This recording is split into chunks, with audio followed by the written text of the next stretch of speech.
درود پاک پڑھنے کے بے شمار فضائل و برکات ہیں، بہت سارے فضائل، بہت ساری حدیثیں درود پاک کی برکتوں میں ملتی ہیں۔ ایک بڑا ہی خوبصورت واقعہ، ایک بزرگ ہوئے ہیں حضرت شیخ ابو حفص کاغذی رحمۃ اللہ تعالی علیہ۔ آپ کا جب انتقال ہوا تو چند دنوں کے بعد اپنے کسی دوست کے خواب میں تشریف لائے۔ دوست نے پوچھا کہ کیا احوال ہیں، قبر میں آپ کے ساتھ کیا گزری؟ تو کہتے مجھ پر بڑا کرم ہوا۔ واقعہ یہ ہوا کہ جب مجھے قبر میں دفن کیا گیا، منکر نکیر، یہ وہ فرشتے ہیں جو سوال کرنے آتے ہیں، بولے وہ فرشتے جب آئے سوال کرنے تو مجھے اٹھا کر بٹھا دیا، سوال پوچھنے لگے۔ اتنے میں اللہ پاک کا فرمان آیا، اے فرشتوں ٹھہر جاؤ، اس بندے کے پہلے گناہ کاؤنٹ کرو، گناہ شمار کرو۔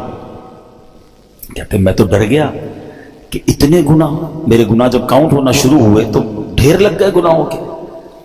اب اس کے بعد فرشتوں کو حکم ہوا کہ اس بندے نے ہمارے محبوب علیہ الصلوۃ والسلام پر دنیا میں جتنے درود بھیجے تھے وہ درود شمار کر۔ اب فرشتوں نے وہ درود کاؤنٹ کرنا شروع کیا۔ اللہ اکبر۔ کہتے ہیں خوش قسمتی سے، گناہ تو بہت تھے مگر خوش قسمتی یہ تھی کہ میرے درود میرے گناہوں سے زیادہ نکل آئے۔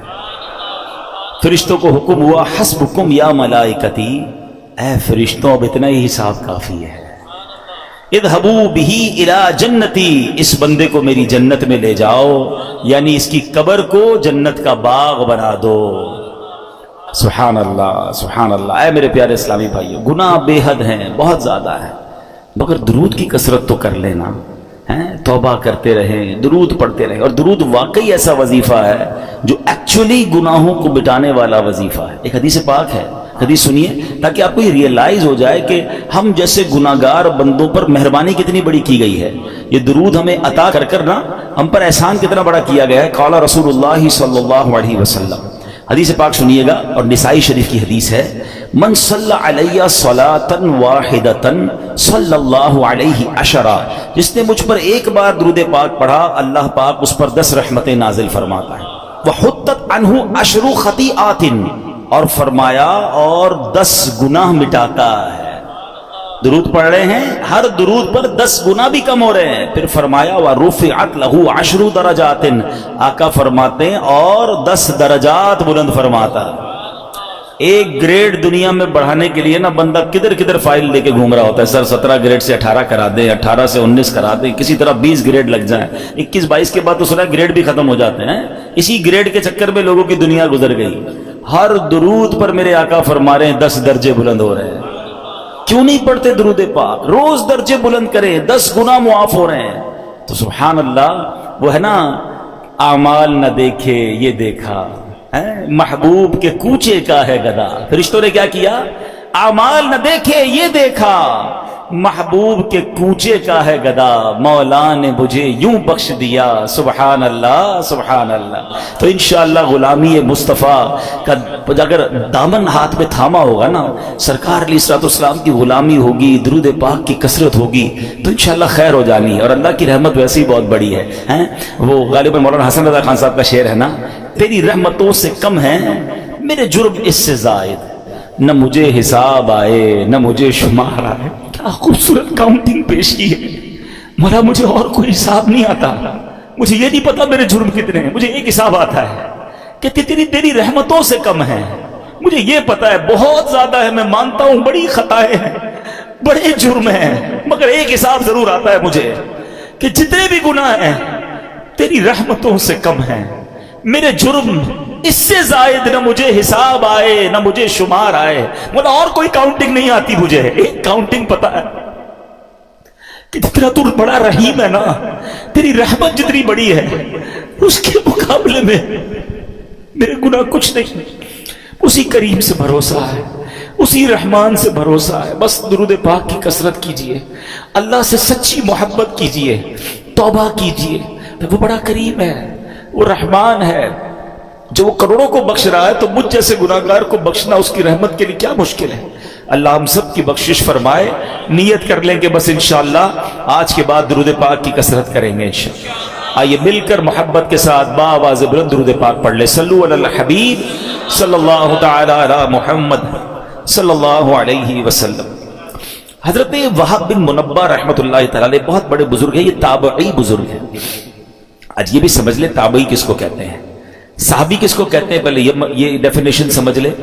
جس شخصیت نے سرکار دو عالم علیہ الصلوۃ والسلام کا ایمان کی حالت میں دیدار کیا یا صحبت اٹھائی، دیدار کرنا شرط نہیں ہے کیونکہ کچھ صحابہ نابینا بھی تھے، صحبت اٹھائی ایمان کی حالت میں اور ان کا انتقال بھی ایمان پر ہوا تو وہ صحابی ہیں۔ اور سبحان اللہ، ہر صحابی جنتی ہے، ہر صحابی نبی جنتی۔ ایسے بڑی کمال کی بات ہے، دنیا کا کوئی کتب، کوئی ابدال، کوئی غوث کسی صحابی کے مرتبے پر نہیں پہنچ سکتا ہے، لیکن غوث کتب ابدال کی کتنی عبادتیں ہیں۔ امام اعظم کے بارے میں آتا ہے 45 سال تک عشاء کے وضو سے فجر پڑھی، غوث پاک کے بارے میں آتا ہے آلموسٹ مور دین 30 ایئرز عشاء کے وضو سے فجر پڑھی، پوری رات کئی سالوں تک قرآن پڑھا، مگر کوئی بھی جس کو کہتے ہیں نا کہ غوث کتب ابدال کسی ایک صحابی کے مرتبے پر نہیں پہنچ سکتا۔ اور کئی صحابہ ایسے ہیں جنہوں نے کوئی نماز ہی نہیں پڑھی، کوئی روزہ نہیں رکھا، ہے نا عجیب بات۔ کیسے ہوتا تھا ایسا؟ جب نبی پاک غزوات کے لیے جاتے تھے، جنگ کے لیے جاتے تھے، تو کچھ لوگ آتے تھے پیارے آقا کی بارگاہ میں، نبی پاک کی باتیں سنتے، آپ کا دیدار کرتے، کلمہ پڑھتے اور جنگ میں شامل ہو جاتے، شہید ہو جاتے۔ موقع ہی نہیں ملا نماز پڑھنے کا، کوئی وقت ہی نہیں آیا نماز پڑھنے کا، مگر مرتبہ کیا مل گیا کہ کسی غوث کتب ابدال کوئی برابر ہی نہیں پہنچ سکتا۔ تو پتہ یہ مرتبہ ملا کیسے تھا؟ یہ مرتبہ ملا ہے جلوہ جانا دیکھنے کی وجہ سے۔ اچھا، یہ بڑی عشق والی اور بڑی گہری بات ہے، کہیں پڑھی نہیں ہے، ٹھیک ہے، لیکن ہے بڑی گہری بات۔ کہتے ہیں کسی کی منہ دکھائی ہوتی ہے، کسی کو دیکھ کر بندہ کہتا ہے آج اس کا دیدار کیا تو اس کو کوئی تحفہ دینا ہے۔ حبیب پاک کے چہرہ انور کی جس نے زیارت کر لی، صرف زیارت ایمان کی حالت میں کر لی اور اس کا خاتمہ ایمان پر ہو گیا، رب کریم نے اس کو انعام کیا عطا فرمایا کہ اس کو صحابی بنا دیا۔ اب دنیا کا کوئی غوث، کوئی کتب، کوئی ابدال اس کے مرتبے پر نہیں پہنچ سکتا۔ یہ محبوب کریم کے جلوے کی رعنائیاں اور ان کے دیدار کی برکتیں ہیں۔ اور پھر تابعی کس کو کہتے ہیں؟ یہ سیکنڈ لیئر ہے، فرسٹ لیئر صحابی ہے، سیکنڈ لیئر ہے تابعی۔ یہ وہ لوگ ہیں کہ جنہوں نے کسی صحابی کا ایمان کی حالت میں دیدار کیا اور ان کا خاتمہ بھی ایمان پر ہوا، یہ ہے تابعی۔ تابعی بھی جنتی ہیں۔ اور پھر فرمایا کہ جس نے کسی تبع تابعی کہلاتے ہیں، جس نے ایمان کی حالت میں کسی تابعی کا دیدار کیا اور اس کا انتقال بھی ایمان پر ہوا، اس کو تبع تابعی کہتے ہیں۔ یہ 3 ادوار ہیں، کبھی آپ کتاب میں پڑھیں گے نا، پرانی کتاب میں قرون ثلاثہ پڑھیں گے آپ، 3 ٹاپ لیول کے دور، 3 ادوار، the top era of the world. یہ 3 وہ دور ہیں جو سب سے مبارک دور کہلائے۔ نمبر 1 صحابہ، پھر تابعی اور پھر تبع تابعی۔ اب یہ جو حضرت وہب بن منبہ ہیں یہ تابعی ہیں۔ چلے ایک اور آپ کی معلومات میں اضافہ کر دوں، 4 فقہ کے امام ہیں، امام اعظم ابو حنیفہ، امام شافعی، امام احمد بن حنبل اور امام مالک۔ چاروں کمال ہیں، چاروں ہمارے سر کے تاج ہیں، ٹھیک ہے، لیکن ان چاروں میں افضل کون ہیں؟ امام اعظم ابو حنیفہ ہیں، کیونکہ آپ تابعی ہیں۔ امام اعظم نے کئی صحابہ کی صحبت اٹھائی، ان سے ملاقات کی، ان کا دیدار کیا۔ بہرحال اب میں آتا ہوں اس واقعے کی طرف۔ ون آف دا امیزنگ واقعہ ہے، حضرت وہب بن منبہ کہتے ہیں کہ حضرت ابراہیم خلیل اللہ علی نبینا علیہ الصلوۃ والسلام، ٹھیک ہے، یہ اللہ کے خلیل، اللہ کے دوست، اور اللہ اکبر، موضوع میرا آج نہیں ہے لیکن باتیں ذہن میں آتی جا رہی ہیں، میرے بچے بھی ہیں، ینگسٹر بھی ہیں، حضرت ابراہیم علیہ الصلوۃ والسلام کو ضرور پڑھیں۔ He is one of the amazing personality of the history of universe۔ کمال شخصیت ہیں حضرت ابراہیم کی، بہت ساری شانیں ہیں، مگر جو کمال کی بات میں آپ کو بتاؤں کہ چار جو آسمانی مذاہب ہیں نا، ان چاروں مذہبوں میں حضرت ابراہیم کا ادب ہے، آپ کا احترام ہے، وہ تمام آپ کو مانتے ہیں، نمبر 1۔ نمبر 2، آپ ابو الانبیاء ہیں، حضرت ابراہیم کے بعد جتنے نبی آئے وہ سب آپ کی اولاد میں سے، اس لیے آپ کو ابو الانبیاء بھی کہا جاتا ہے۔ بہرحال اب حضرت ابراہیم علیہ السلام کو حکم ملا کہ رخت سفر باندھیں، دنیا کا سفر کریں اور ہمارے عجائبات دیکھیں، اللہ کی قدرت کے نظارے دیکھیں۔ تو آپ نے رخت سفر باندھا اور روانہ ہو گئے۔ تو چلتے چلتے جب آپ ساحل سمندر کے قریب پہنچے تو وہاں آپ کو ایک غلام دکھائی دیا جو بکریاں لیے جا رہا تھا۔ حضرت ابراہیم علیہ السلام نے اس سے پوچھا کہ اے غلام، کیا تمہارے پاس پانی یا دودھ ہے؟ تو عرض کیا جی ہے، جو آپ کہیں آپ کو پیش کر دوں گا، آپ کو کیا چاہیے آپ بتائیے، پانی چاہیے یا دودھ چاہیے؟ تو حضرت ابراہیم نے کہا کہ پانی پلا دو۔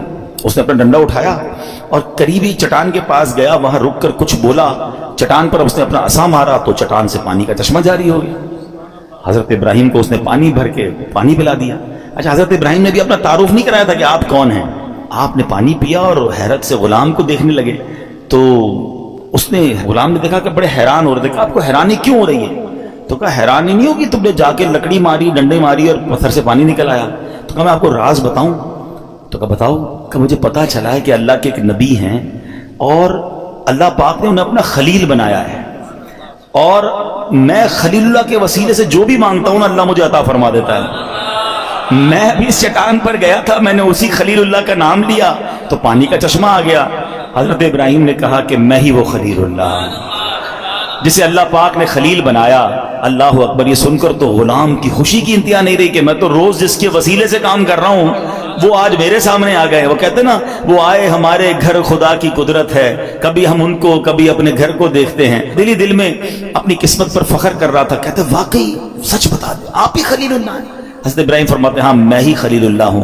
اللہ اکبر! یہ سننا تھا کہ وہ غلام بے ہوش ہو کر گرا، یعنی خوشی کے مارے اسے کنٹرول نہیں ہوا اور اس کی روح قبض ہو گئی۔ روایت میں آتا ہے اس وقت آسمان سے ایک نور اترا اور اس نور نے خوش نصیب غلام کی لاش کو ڈھانپ لیا۔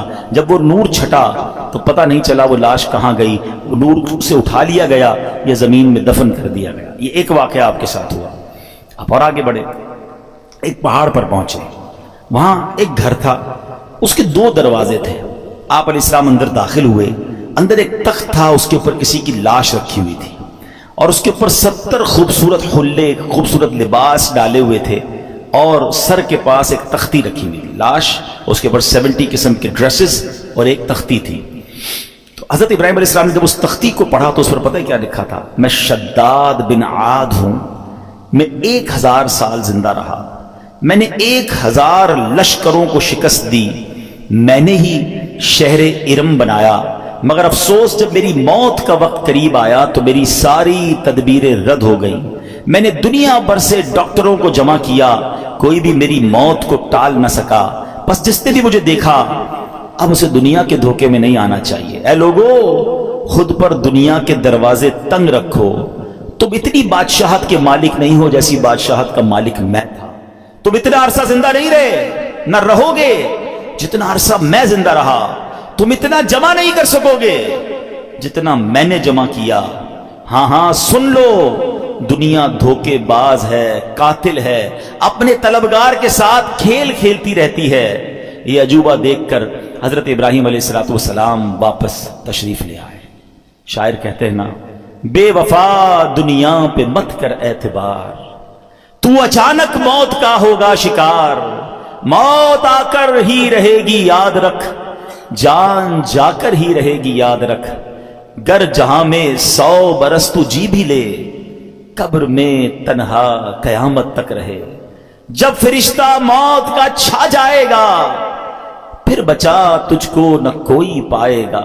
موت آئی پہلوان بھی چل دیے، خوبصورت نوجوان بھی چل دیے، دنیا میں رہ جائے گا یہ دبدبا، زور تیرا خاک میں مل جائے گا۔ 2 واقعات، اور ان دونوں واقعات میں ہمارے لیے بہت کچھ سیکھنے کو ہے۔ پہلا، خوش نصیب، کیسا غلام تھا، کیسا عقیدہ تھا، کیا اللہ کے نبی سے محبت تھی، اور اس عقیدے کی برکت دیکھے کہ ان کے وسیلے سے جو مانگتا تھا اللہ عطا فرما دیتا تھا۔ ایکچولی یہ جو دعائیں ہیں نا، ان دعاؤں میں جو مین چیز ہوتی ہے نا، وہ آپ کا بلیف کا اسٹینڈرڈ کتنا ہے، لیول بلیف کیا ہے۔ اس کو محبت اتنی تھی حضرت ابراہیم سے، بھروسہ اتنا تھا اللہ پر کہ میں خلیل اللہ کا وسیلہ جب اللہ کی بارگاہ میں پیش کروں گا اللہ میری مشکلیں ٹال دے گا، میری مصیبتیں حل کر دے گا۔ اور ایسا ہی ہوتا تھا۔ اس سے پتہ چلا کہ حضرت ابراہیم علیہ السلام کی شان بھی کیا ہے، اور اس واقعے سے یہ بھی پتہ چلا کہ اللہ والوں کا وسیلہ بارگاہ الہی میں دینے سے بعض اوقات کام ہو جاتے ہیں۔ اور اس میں کوئی حرج نہیں ہے. یہ تابعی بزرگ واقعہ بیان کر رہے ہیں. اس سے یہ سیکھنے کو مل رہا ہے کہ اللہ والوں کا وسیلہ پیش کر کے اللہ کی بارگاہ میں دعا مانگیں تو دعائیں قبول ہوتی ہیں. بہرحال دوسرا واقعہ جو تھا وہ بڑا ہی عبرت انگیز ہے. ہمارے لائف سٹائل کے حوالے سے وہ بڑا ریلیونٹ ہے. شداد کون تھا؟ بڑے روب و دبدبے والا بادشاہ تھا. یہ غیر مسلم تھا اور اس کے بارے میں اس نے کیا کیا تھا کہ اس نے جنت کا ذکر سن رکھا تھا غیر مسلم، مگر اسے سن رکھا تھا کہ مرنے کے بعد مسلمانوں کے پاس ایک کانسیپٹ ہے کہ جنت میں ان کو ڈالا جائے گا. تو اس نے کہا میں مرنے کا انتظار کیوں کروں اور مسلمان کیوں ہوں، خود ہی جنت بنا لیتا ہوں. شداد کی جنت دنیا میں مشہور تھی. اس نے کیا کیا، ایک عظیم شہر بنایا. ہم کیا امیجن کرتے ہیں حدیثوں میں نا کہ سونے کی اینٹیں ہوں گی، اس نے لٹرلی سونے کی اینٹوں سے محل بنائے، زبرجد اور یاقوت کے ستون کھڑے کیے، سنگریزوں کی جگہ خوبصورت موتی بچھا دیے، ہر محل کے گرد جواہرات بچھا کر اوپر نہریں جاری کی، طرح طرح کے درخت اگائے. غرض ایسا عظیم شہر بنایا. نہ دنیا میں اس سے پہلے کوئی ایسی سٹی کریٹ ہوئی، نہ اس کے بعد کبھی ہوئی. اور جب شہر مکمل ہو گیا نا، یعنی یہ شداد کا واقعہ کوئی افسانہ نہیں ہے، قرآن میں اس کا ذکر موجود ہے. اللہ قرآن میں فرماتا ہے فَصَبَّ عَلَيْهِمْ رَبُّكَ صَوْتَ عَذَابٍ إِنَّ رَبَّكَ لَبِالْمِرْصَادِ. تو ان پر تمہارے رب نے عذاب کا کوڑا برسایا، بے شک تمہارا رب یقیناً دیکھ رہا ہے. اللہ اکبر. اتنی دولت، اتنا مال، مگر ہوا کیا کہ شداد اس شہر میں قدم بھی نہیں رکھ سکا. جب وہ کریٹ ہو گیا، جب اس کی اوپننگ سیریمنی کا وقت آیا، شداد کو بلایا گیا کہ جناب اب آپ نے اس شہر میں داخل ہونا ہے جو آپ نے جنت دنیا میں بنائی ہے. مگر اس سے پہلے اسے موت نے آ لیا. جہاں میں ہے عبرت کے ہر سو نمونے، مگر تجھ کو اندھا کیا رنگ و بو نے. کبھی غور سے بھی یہ دیکھا ہے تو نے، جو آباد تھے وہ محل اب ہیں سونے. جگہ جی لگانے کی دنیا نہیں ہے، یہ عبرت کی جا ہے، تماشا نہیں ہے. ایسے کئی واقعات آپ نے بھی دیکھے ہوں گے، اپنی لائف میں دیکھے ہوں گے. بڑی تیاری کرتا ہے انسان، بڑی پلاننگ کرتا ہے، ابھی یہاں پہنچنا ہے، ابھی یہ گھر کمپلیٹ کروں گا، ابھی یہ بلڈنگ بنا لوں گا، ابھی بزنس سیٹل کروں گا، ابھی فلاں ملک پہنچ جاؤں گا.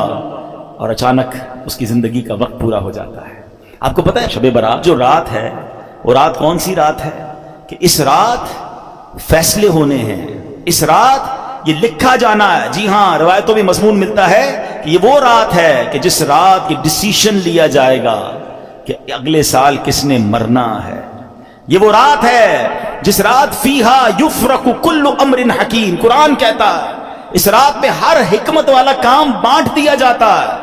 نصف شعبان کی جب رات آتی ہے نا، حضرت عطا بن یسار فرماتے ہیں کہ 15th نائٹ آف شعبان جب رات آتی ہے تو حضرت ملک الموت کو ایک چھوٹی کتاب، ایک صحیفہ دیا جاتا ہے، حکم دیا جاتا ہے اس میں جن کے نام لکھے ہیں ان کی روح اس سال قبض کر لینا. یہ ڈیوٹی دے دی جائے گی کہ اس اگلے سال میں کس نے دنیا سے جانا ہے. وہ آپ فرماتے ہیں آدمی شادی بیاہ میں مصروف ہوتا ہے، گھر کی تعمیر و ترقی میں لگا ہوتا ہے، جبکہ اس کا نام مردوں کی فہرست میں لکھا جا چکا ہوتا ہے. بے وفا دنیا پہ مت کر اعتبار، تو اچانک موت کا ہوگا شکار. موت آ کر ہی رہے گی یاد رکھ، جان جا کر ہی رہے گی یاد رکھ. ذرا تھوڑا سا امیجن کرو نا، 2023 شب برات میں ہمارے ساتھ کچھ لوگ تھے جو آج نہیں ہیں. اٹ مینز ان کا نام اس رات ڈیسائیڈ ہو چکا تھا اور وہ ڈیلیور کر دیا گیا تھا. ہمیں نہیں، ان کو بھی نہیں پتا تھا، ہمیں بھی نہیں لگتا تھا یار یہ تو آس پاس ہی رہتے ہیں، یار یہ کدھر جائے گا. مگر he is not with us right now. کہاں ہے؟ اپنی قبر میں. اگلی شب برات پھر آنی ہے. ہو سکتا ہے پھر مسجد میں اجتماع ہوگا، ہو سکتا ہے میں نہ ہوں، ہو سکتا ہے آپ نہ ہوں. کس بات کا غرور ہے یار، کس بات کی پلاننگ ہے؟ اتنے جنازے اٹھنے کے بعد بھی ہمارے اوپر غفلت ہے. میں ریسنٹلی ایک واقعہ ہوا ہے، بہت ہی میرے کلوز فرینڈ ہے، میں نام نہیں لوں گا، ان کے رشتہ دار یہاں موجود ہیں، مگر اس لیے وہ واقعہ بیان کر رہا ہوں کہ بہت کچھ سیکھنے کو ہے ہمارے لیے اس میں. ابھی پچھلے دنوں کی بات ہے، دنیا بھر سے لوگ جرمنی میں جمع ہوتے ہیں. ایک بزنس جو ہے وہ ایگزیبیشن لگتا ہے، ایمٹیکس ہیں، بڑے بڑے بزنس مین جاتے ہیں وہاں پر. اس بار اتفاقاً مجھے بھی جانے کا موقع ملا. ہماری نیت بزنس کی نہیں تھی، ہم الحمدللہ یہ نیت لے کر گئے تھے کہ جب دنیا بھر کے بزنس کمیونٹی کے لوگ جمع ہو رہے ہیں تو کیوں نہ ہم، ویسے جرمنی میں دعوت اسلامی کا بڑا کام ہے، تو ہم نے سوچا کہ ہم اپنا دعوت اسلامی کا کام بھی دیکھ لیں گے اور اس ایگزیبیشن میں جا کر بھی اسلام کی دعوت، نیکی کی دعوت اور لوگوں کو اللہ رسول کی بات پہنچائیں گے۔ میرے بہت اچھے وہ دوست بھی تھے، بہت، اگر وہ آج حیات ہوتے تو آج ہمارے اجتماع میں ہوتے، وہ اس مسجد میں بھی اجتماع میں آتے تھے، اتنا ہماری، یعنی سمجھ لیں ہماری اس فیملی کا حصہ تھے وہ، ٹھیک ہے نا۔ کیا ہوا اب دیکھیں، مطلب کہاں موت آ سکتی ہے، کیسے موت آ سکتی ہے، اب ذرا سمجھیے گا۔ اچھا میں اور آپ آج تک جب بھی جہاز میں بیٹھے ہیں ہمیں ایک ہی ٹینشن ہوتی ہے، جہاز گر نہ جائے، ایسا ہی ہے نا، سیٹ بیلٹ باندھ لیں، جہاز ببل کرتا ہے تو ہمیں گھبراہٹ ہوتی ہے کہ یار جہاز کریش ہو گیا تو مر جائیں گے۔ وہ جہاز میں بیٹھے، وہ جہاز کریش نہیں ہوا، 200-300 مسافر تھے، سب جرمنی پہنچے، مگر جہاز میں کم و بیش 35,000 فٹ کی بلندی پر ان کی روح قبض ہو گئی۔ وہ جہاز میں تھے، میں جرمنی ایئرپورٹ پہ لینڈ ہوا، مجھے میسج آیا، مجھے یقین نہیں آیا، میں نے کہا اچھا، میسج بھی بڑا عجیب تھا کہ فلاں بھائی کا جہاز میں انتقال ہو گیا اور ابھی کچھ گھنٹوں بعد جرمنی فلائٹ اترے گی۔ میں نے کہا یار جہاز میں انتقال ہوا ہے تو خبر کیسے باہر آ گئی؟ اب تو خیر جہاز میں انٹرنیٹ آ گیا ہے۔ اب میں نے ان کے رشتہ داروں کو تلاش کرنا شروع کیا، ان کے کچھ رشتہ دار بھی جرمنی میں تھے، میں نے ان کو فون کیا، میں بھی ایئرپورٹ پہ ہی ہوں، جرمنی فرینکفرٹ ایئرپورٹ پہ ہی تھا، جہاز سے اترا، مجھے میسج آیا، مجھے یقین نہیں آیا کیونکہ مجھے یہ پتا تھا کہ یہ سارے آ رہے ہیں جرمنی۔